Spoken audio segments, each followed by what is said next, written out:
بسم اللہ الرحمن الرحیم۔ شروع اللہ کے نام سے جو بڑا مہربان نہایت رحم کرنے والا ہے۔ دوستو، سائنس کی ترقی نے دنیا کو بدل کر رکھ دیا ہے۔ آج کے دور میں سائنس نے اتنی ترقی کر لی ہے کہ بچے کے دنیا میں آنے سے پہلے ہی والدین کو بتا دیا جاتا ہے کہ ماں کے پیٹ میں کیا ہے، یعنی بیٹا پیدا ہوگا کہ بیٹی۔ اس طرح بعض جوڑوں کو اللہ تعالیٰ بیٹے دیتا ہے اور بعض کو اللہ تعالیٰ بیٹیوں سے نوازتا ہے۔ اب سوال یہ پیدا ہوتا ہے کہ بیٹا یا بیٹی پیدا ہونے کے پیچھے حکمت کیا ہے، یعنی بعض کو اللہ تعالیٰ بیٹے اور بعض کو بیٹیاں کیوں دیتا ہے۔ اس بارے میں نبی کریم صلی اللہ علیہ وآلہ وسلم نے آج سے 1400 سال پہلے ہی بتا دیا تھا کہ بیٹا یا بیٹی ہونے کے پیچھے کیا حکمت ہے۔ قرآن مجید میں ہے کہ اس ساری کائنات کا مالک اللہ تعالیٰ ہے اور اس ساری کائنات میں اللہ تعالیٰ کی بادشاہت ہے، یعنی اللہ تعالیٰ جس کو چاہے بیٹا دیتا ہے اور جس کو چاہے بیٹی دیتا ہے، اور جس کو چاہے دونوں عطا کرتا ہے اور جس کو چاہے بانجھ کر دیتا ہے، یعنی اسے اولاد نہیں ہوتی۔ ایک یہودی عالم نبی کریم صلی اللہ علیہ وآلہ وسلم کے پاس آیا اور کہا کہ میں آپ سے اولاد کے بارے میں پوچھنے آیا ہوں کہ بیٹی کیسے پیدا ہوتی ہے اور بیٹا کیسے پیدا ہوتا ہے۔ یہ حدیث نبی اکرم صلی اللہ علیہ وآلہ وسلم کے آزاد کردہ غلام نے سنائی۔ کہا میں رسول اللہ صلی اللہ علیہ وآلہ وسلم کے پاس کھڑا تھا کہ ایک یہودی عالم آپ کے پاس آیا اور کہا اے محمد، آپ پر سلام ہو۔ میں نے اسے زور سے دھکا دیا کہ وہ گرتے گرتے بچا۔ اس نے کہا مجھے دھکا کیوں دیتے ہو؟ میں نے کہا تم یا رسول اللہ صلی اللہ علیہ وآلہ وسلم نہیں کہہ سکتے؟ یہودی نے کہا ہم تو آپ کو اسی نام سے پکارتے ہیں جو آپ کے گھر والوں نے آپ کا نام رکھا ہے۔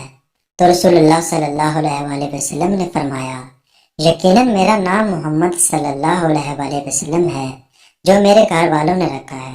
یہودی بولا میں آپ سے کچھ پوچھنے آیا ہوں۔ رسول اللہ صلی اللہ علیہ وآلہ وسلم نے فرمایا اگر میں تمہیں کچھ بتاؤں گا تو کیا تمہیں اس سے فائدہ ہوگا؟ اس نے کہا میں اپنے دونوں کانوں سے توجہ سے سنوں گا۔ تو رسول اللہ صلی اللہ علیہ وآلہ وسلم نے ایک چھڑی جو آپ کے پاس تھی زمین پر آہستہ آہستہ ماری اور فرمایا پوچھو۔ یہودی نے کہا جس دن زمین دوسری زمین سے بدلے گی اور آسمان بھی بدل جائیں گے تو لوگ کہاں ہوں گے؟ رسول اللہ صلی اللہ علیہ وآلہ وسلم نے فرمایا وہ پلے صراط سے ذرا پہلے اندھیرے میں ہوں گے۔ اس نے کہا ان سب سے پہلے کون لوگ گزریں گے؟ آپ صلی اللہ علیہ وآلہ وسلم نے فرمایا فقراء مہاجرین۔ یہودی نے پوچھا کہ جب وہ جنت میں داخل ہوں گے تو ان کو کیا پیش کیا جائے گا؟ تو آپ صلی اللہ علیہ وآلہ وسلم نے فرمایا مچھلی کے جگر کا زائد گوشت۔ اس نے کہا اس کے بعد ان کا کھانا کیا ہوگا؟ آپ نے فرمایا ان کے لیے جنت میں بیل ذبح کیا جائے گا جو اس کے اطراف میں چرتا پھرتا ہے۔ اس نے کہا آپ نے سچ کہا۔ پھر کہا میں آپ سے ایک چیز کے بارے میں پوچھنے آیا ہوں جسے اہل زمین سے محض ایک نبی جانتا ہے یا ایک دو اور انسان؟ آپ صلی اللہ علیہ وآلہ وسلم نے فرمایا اگر میں نے تمہیں بتا دیا تو کیا تمہیں اس سے فائدہ ہوگا؟ اس نے کہا کہ میں اپنے دونوں کان لگا کر سنوں گا۔ اس نے کہا میں آپ سے اولاد کے بارے میں پوچھنے آیا ہوں کہ بیٹا اور بیٹی کیسے پیدا ہوتے ہیں؟ آپ نے فرمایا کہ مرد کا پانی سفید ہوتا ہے اور عورت کا پانی زرد ہوتا ہے۔ جب دونوں ملتے ہیں اور مرد کا مادہ عورت کے منی پر غالب آ جاتا ہے تو اللہ کے حکم سے دونوں کے ہاں بیٹا پیدا ہوتا ہے، اور جب عورت کی منی مرد کی منی پر آ جاتی ہے تو اللہ کے حکم سے دونوں کے ہاں بیٹی پیدا ہوتی ہے۔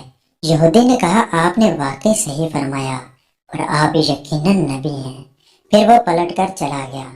رسول اللہ صلی اللہ علیہ وآلہ وسلم نے فرمایا اس نے مجھ سے جس چیز کے بارے میں سوال کیا اس وقت مجھے اس میں سے کسی چیز کا علم نہیں تھا حتیٰ کہ اللہ تعالیٰ نے مجھے اس کا علم عطا کر دیا۔